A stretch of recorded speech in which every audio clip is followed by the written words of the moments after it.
कभी कभी हम कोई तस्वीर देखते हैं और बस देखते ही रह जाते हैं। वो सिर्फ एक क्लिक नहीं होता, वो एक पूरी कहानी होती है, एक पूरी भावना। पर ऐसा होता क्यों है? क्या ये सिर्फ किसी महंगे कैमरे का कमाल है या इसके पीछे कोई गहरा राज छुपा है? आज हम इसी की पड़ताल करने वाले हैं। बिल्कुल। हम बात कर रहे हैं फोटोग्राफिक कॉम्पोजिशन की, मतलब तस्वीर के अंदर चीजों को जमाने की वो कला जो एक साधारण से शॉट को यादगार बना देती है। और इस कला को समझने के लिए हमारे पास स्रोतों का एक बड़ा दिलचस्प ढेर है। एक तरफ पीटापिक्सल का एक बहुत ही प्रैक्टिकल गाइड है, तो दूसरी तरफ विजुअल कॉग्निशन पर एक आई ट्रैकिंग स्टडी भी है, जो ये बताती है कि हमारी आंखें असल में देखती कैसे हैं। और सिर्फ इतना ही नहीं, हम गेस्टॉल थ्योरी पर एक अकादमिक प्रेजेंटेशन को भी खंगालेंगे। ये मनोविज्ञान की वो शाखा है जो समझाती है कि हमारा दिमाग वो अधूरी चीजों को पूरा कैसे देखता है। तो आज की हमारी चर्चा सिर्फ कैसे करें पर नहीं, बल्कि ऐसा क्यों होता है पर ज्यादा होगी। तो हमारा मिशन साफ है, फोटोग्राफी के इन तथाकथित नियमों के पीछे छिपे मनोविज्ञान को समझना। क्या ये सिर्फ कलाकारों द्वारा बनाए गए नियम हैं, या फिर ये हमारे दिमाग की बनावट में ही कहीं छिपे हैं? तो फिर कहाँ से शुरू करें? सबसे बड़े और सबसे जाने पहचाने नियम से? हाँ, रूल ऑफ थर्ड से बेहतर शुरुआत क्या हो सकती है? लगभग हर शुरुआती फोटोग्राफर को सबसे पहले यही सिखाया जाता है। अपने फ्रेम को मन ही मन एक टिक टैक टो ग्रिड की तरह 9 बराबर हिस्सों में बांट लीजिए। 2 खड़ी रेखाएं और 2 सीधी रेखाएं। और नियम ये कहता है कि अपने विषय को ठीक बीच में रखने के बजाय इन रेखाओं पर, या जहां ये रेखाएं एक दूसरे को काटती हैं, वहां रखिए। लेकिन मुझे हमेशा ये सवाल आता है कि क्यों? मतलब बीच में रखने में क्या बुराई है? वो ज्यादा संतुलित नहीं लगता? ये एक बहुत अच्छा सवाल है। विकिपीडिया के अनुसार ये विचार 1797 से चला आ रहा है। इसके पीछे का तर्क ये है कि विषय को थोड़ा साइड में रखने से तस्वीर में एक तरह की गति, एक ऊर्जा पैदा होती है। हमारी आंखों को तस्वीर में घूमने के लिए जगह मिलती है, जिससे वो ज्यादा आकर्षक लगती है। अगर विषय ठीक बीच में हो तो तस्वीर स्थिर और कभी-कभी थोड़ी उबाऊ लग सकती है। तो मतलब पहला ही नियम कहता है कि चीजों को संतुलित नहीं बल्कि थोड़ा असंतुलित रखो। और दिलचस्प बात तो ये है कि पेटापिक्सल का जो लेख है वो रूल ऑफ थर्ड्स समझाने के तुरंत बाद सेंटर्ड कॉम्पोजिशन और सिमेट्री की बात करता है, यानी विषय को बिल्कुल बीच में रखना। एक मिनट, तो मतलब जो नियम अभी सीखा उसे तुरंत तोड़ने की सलाह दी जा रही है? ये तो थोड़ी उलझन वाली बात है। यही तो कॉम्पोजिशन का मजा है। ये नियम पत्थर की लकीर नहीं है, बल्कि सुझाव है। सोचिए किसी इमारत के बारे में या पानी में किसी चीज की परछाई के बारे में। इन चीजों में एक प्राकृतिक समरूपता होती है। पेटापिक्सल में डबलिन के हापेनी ब्रिज का उदाहरण है। पुल की बनावट और पानी में उसकी परछाई वो इतनी सटीक है कि उसे बीच में रखने से ही उसकी सुंदरता निखर कर आती है। उसे ऑफ सेंटर रखने से तस्वीर अजीब लगेगी। तो नियम तोड़ने का भी एक नियम है, और वो है उद्देश्य। समझ गया। तो ये इस पर निर्भर करता है कि आप क्या दिखाना चाहते हैं, ऊर्जा या स्थिरता। अब एक और तकनीक है जिसके बारे में मैंने बहुत सुना है, लीडिंग लाइंस। ये सुनने में तो आसान लगता है, पर क्या ये वाकई काम करता है? ये शायद सबसे असरदार तकनीकों में से एक है। ये वो रेखाएं हैं जैसे कोई सड़क, नदी का किनारा या कोई बाढ़, जो देखने वाले की नज़र को पकड़कर तस्वीर के अंदर एक सफ़र पर ले जाती हैं और अक्सर मुख्य विषय तक पहुंचाती हैं। ये एक तरह से विजुअल गाइड पोस्ट है। तो आप कह रही हैं कि एक फोटोग्राफर असल में हमारी आंखों के लिए एक टूर गाइड की तरह काम कर रहा है? बिल्कुल, और इसका तो वैज्ञानिक प्रमाण भी है। पीएमसी की एक आई ट्रैकिंग स्टडी में लोगों को लीडिंग लाइंस वाली तस्वीरें दिखाई गई हैं। अध्ययन में पाया गया कि लोगों की आंखें अनजाने में ही इन रेखाओं का पीछा करती हैं और सीधे मुख्य विषय पर जाकर रुकती हैं। और जिन तस्वीरों में ऐसा होता है, उन्हें लोग न सिर्फ ज्यादा देर तक देखते हैं, बल्कि उन्हें ज्यादा सुंदर भी मानते हैं। तो ये सिर्फ एक कलात्मक एहसास नहीं है, ये हमारे दिमाग की वो प्रोग्रामिंग है। एक चीज मुझे हमेशा हैरान करती है, तस्वीरें तो सपाट होती हैं, 2D, लेकिन कुछ तस्वीरों में इतनी गहराई होती है कि लगता है आप उनमें चल सकते हैं। ये भ्रम कैसे पैदा किया जाता है? गहराई का एहसास पैदा करने के 2 बहुत अच्छे तरीके पेटापिक्सल के लेख में दिए गए हैं। पहला है फोरग्राउंड इंटरेस्ट, यानी अपने मुख्य विषय के अलावा तस्वीर में आगे की तरफ भी कुछ दिलचस्प रखना।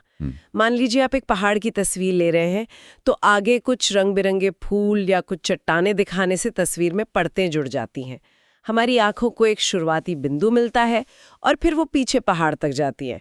इससे गहराई का एहसास होता है। और दूसरा तरीका? दूसरा है frame with in the frame, मतलब तस्वीर के अंदर ही एक प्राकृतिक फ्रेम ढूंढना, जैसे किसी खिड़की, दरवाजे या मेहराब के जरिए बाहर के दृश्य को देखना। वेनिस में सेंट मार्क बेसिलिका की एक तस्वीर का उदाहरण है, जिसे एक मेहराब के बीच में से खींचा गया है। वो मेहराब हाँ, मैंने देखी वो तस्वीर। वो मेहराब न सिर्फ मुख्य विषय पर ध्यान केंद्रित करता है, बल्कि दृश्य को एक अद्भुत गहराई और एक कॉन्टेक्स्ट भी देता है। ये नियम तो ठीक हैं, लेकिन मुझे अब भी ये जानने की उत्सुकता है कि ये काम क्यों करते हैं।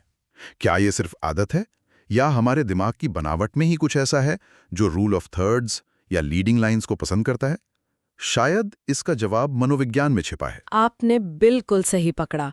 इसका जवाब 1920s के दशक की जर्मन साइकोलॉजी में है, जिसे गेस्टाल्ट थियरी कहते हैं।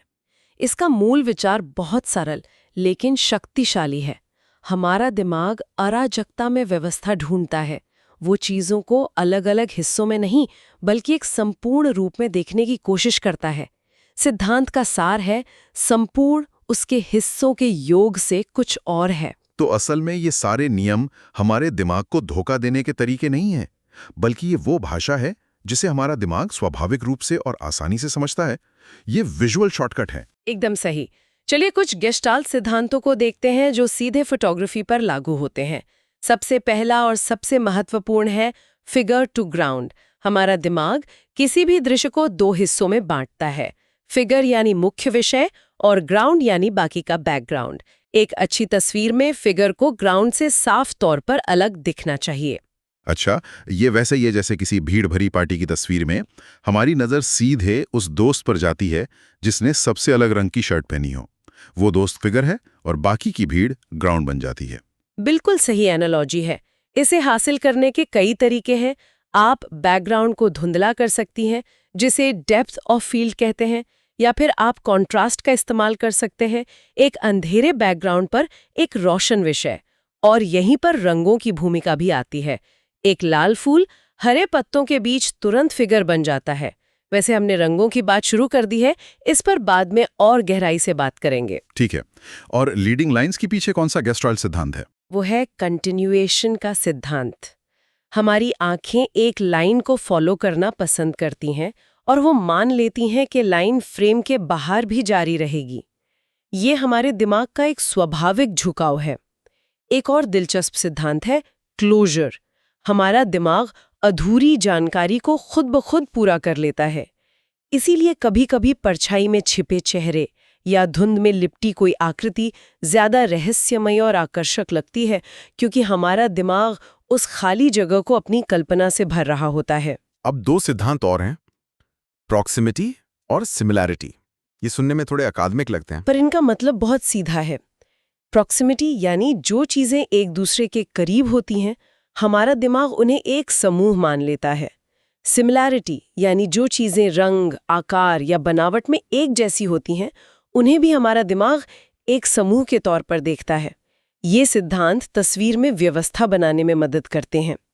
और यहीं से रूल ऑफ ऑड्स यानी विषम संख्याओं का नियम निकलता है। एक मिनट, क्या सच में ऐसा होता है कि हमारा दिमाग दो चीजें देखकर तनाव में आ जाता है और तीन देखकर शांत हो जाता है?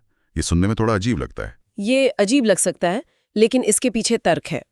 जब 2 या 4 चीजें होती हैं, तो हमारा दिमाग उन्हें आसानी से जोड़ों में बांट देता है, जिससे एक तरह की कठोर समरूपता बनती है। लेकिन जब 3 या 5 चीजें होती हैं, तो एक चीज हमेशा अकेली रह जाती है। इससे हमारी आंखों को घूमने और हर चीज को अलग अलग देखने का मौका मिलता है, जो ज्यादा स्वाभाविक और गतिशील लगता है। ये एक सूक्ष्म मनोवैज्ञानिक प्रभाव है, लेकिन ये काम करता है। ठीक है, अब मुझे समझ आ रहा है कि ये नियम सिर्फ मनगढ़ंत नहीं है। लेकिन अब कुछ और उन्नत विचारों की बात करते हैं। पिटापिक्सल लेख में डायगोनल्स और ट्रायंगल्स का जिक्र है, जो तस्वीर में डायनामिक टेंशन जोड़ते हैं। ये डायनामिक टेंशन क्या चीज है? सीधी और खड़ी रेखाएं जैसे क्षितिज या इमारतें हमें स्थिरता और शांति का एहसास कराती हैं। लेकिन जैसे ही आप फ्रेम में तिरछी रेखाएं यानी डायगोनल्स डालते हैं, तस्वीर में एक तरह की बेचैनी और गति आ जाती है। वे अस्थिरता का एहसास कराती हैं, जिससे लगता है कि कुछ होने वाला है। यही डायनामिक टेंशन है।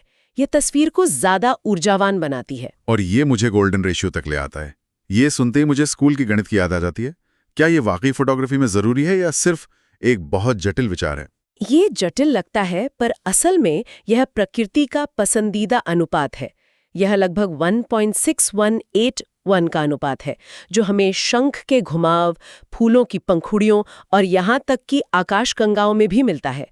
फोटोग्राफी में यह फाइबोनाची स्पाइरल का रूप लेता है, जो एक घोंघे के कवच जैसा दिखता है। विचार यह है कि आप अपनी तस्वीर को इस तरह से व्यवस्थित करें कि देखने वाले की नज़र इस घुमावदार रास्ते पर चले और मुख्य विषय स्पाइरल के केंद्र में हो। ये तो बहुत ज्यादा सोचने वाली बात लगती है। क्या कोई फोटोग्राफर शॉट लेने से पहले सच में इन सब की गणना करता है? शायद नहीं, लेकिन यहाँ एक मजेदार बात है। पिटापिक्सल के लेखक ने बताया कि जब उन्होंने अपनी पुरानी पसंदीदा तस्वीरों को इस स्पाइरल के ऊपर रखकर देखा, तो वे हैरान रह गए कि कितनी सारी तस्वीरें अनजाने में ही इस अनुपात का पालन कर रही थीं। ये तो मेरे साथ भी हुआ है। मैंने एक बार अपनी छुट्टियों की तस्वीरें देखी और पाया कि अनजाने में ही मैंने हर अच्छी तस्वीर में लीडिंग लाइंस का इस्तेमाल किया था। शायद महारत हासिल करने के बाद ये सच में हमारी दूसरी प्रकृति बन जाती है। बिल्कुल। ये इस विचार का समर्थन करता है कि शायद सुंदरता और संतुलन की ये समझ हमारे अंदर स्वाभाविक रूप से मौजूद है। गोल्डन रेशियो सिर्फ उसे एक गणितीय नाम देता है। अब एक ऐसी तकनीक की बात करते हैं जो इसके बिल्कुल विपरीत लगती है। एक तरफ हम फिल द फ्रेम की बात करते हैं, यानी विषय से फ्रेम को भर देना, और दूसरी तरफ है नेगेटिव स्पेस का इस्तेमाल। ये दोनों एक दूसरे के विरोधी नहीं हैं। ये एक ही सिक्के के दो पहलू हैं। दोनों का लक्ष्य एक ही है, ध्यान केंद्रित करना। फिल द फ्रेम में आप विषय के इतने करीब चले जाते हैं कि बाकी सब कुछ हट जाता है, जिससे आप सिर्फ विवरण पर ध्यान देते हैं, जैसे किसी बूढ़े व्यक्ति के चेहरे की झुर्रियां। वही नेगेटिव स्पेस में आप विषय के चारों ओर बहुत सारी खाली जगह छोड़ते हैं। एडोबी का लेख कहता है कि ये खाली जगह का उपयोग करके विषय पर जोर देने की कला है। हाँ, कल्पना कीजिए एक विशाल रेगिस्तान में एक अकेला ऊंट। वो सारी खाली जगह उस ऊंट के अकेलेपन और महत्व को बढ़ा देती है। वो खाली जगह सिर्फ खाली नहीं है, वो खुद एक शक्तिशाली कॉम्पोजिशनल तत्व है। ये सादगी और ड्रामा पैदा करती है। एक अच्छा नियम यह है कि नेगेटिव स्पेस तस्वीर का कम से कम 50% हिस्सा घेरे, ताकि इसका पूरा असर हो सके। तो चुनाव इस पर निर्भर करता है कि आपकी कहानी क्या है, विवरण की या अकेलेपन की। आपने पहले फिगर टू ग्राउंड समझाते हुए रंगों का जिक्र किया था। मुझे लगता है कि अब उस पर गहराई से बात करने का समय आ गया है। कुलारी विजन का लेख कहता है कि रंग भावनाओं को जगाने का सबसे शक्तिशाली साधन है। ये बिल्कुल सच है, क्योंकि रंग हमारे दिमाग के सबसे प्राचीन हिस्सों से बात करते हैं। हर रंग के साथ एक मनोवैज्ञानिक जुड़ाव होता है। लाल रंग जुनून, प्यार, लेकिन खतरे का भी प्रतीक है।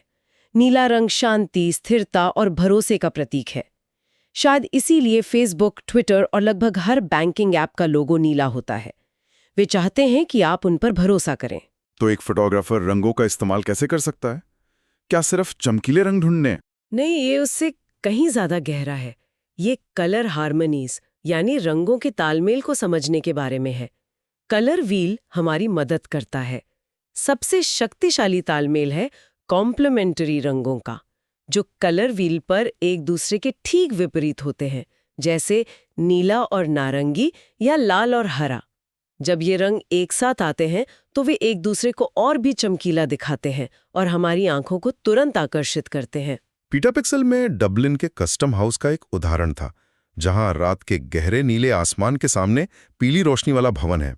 वो तस्वीर वाकई बहुत आकर्षक लगती है। वो कॉम्प्लीमेंट्री रंगों का एक बेहतरीन उदाहरण है। दूसरी तरफ एनालॉगस रंग है, जो कलर व्हील पर एक दूसरे के बगल में होते हैं, जैसे हरा, पीला हरा और पीला। ये एक शांत और सुखद एहसास पैदा करते हैं, जैसे पतझड़ में पत्तों के रंग। और फिर मोनोक्रोमैटिक है, जिसमें आप एक ही रंग के अलग अलग शेड्स का इस्तेमाल करते हैं। ये तस्वीर में एकता और शांति का भाव पैदा करता है। तो इस सब का क्या मतलब है? हमने रूल ऑफ थर्ड्स जैसे सरल नियमों से लेकर गेस्टाल्ट के मनोविज्ञान और गोल्डन रेशियो के गणित तक की यात्रा की। ऐसा लगता है कि एक बेहतरीन तस्वीर बनाना किसी चेकलिस्ट पर टिक लगाने जैसा नहीं है। बिल्कुल नहीं। अगर ऐसा होता तो हर कोई बेहतरीन तस्वीरें खींच रहा होता। ये इस बात को समझने के बारे में है कि इंसान का दिमाग दृश्यों को कैसे समझता है और फिर उस समझ का इस्तेमाल एक कहानी कहने या एक भावना जगाने के लिए करता है।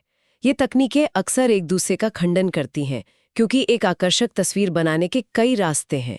जैसा कि एक स्रोत में कहा गया है, अंडा पकाने का एक ही तरीका नहीं होता। ये एक बेहतरीन सादृश्य है।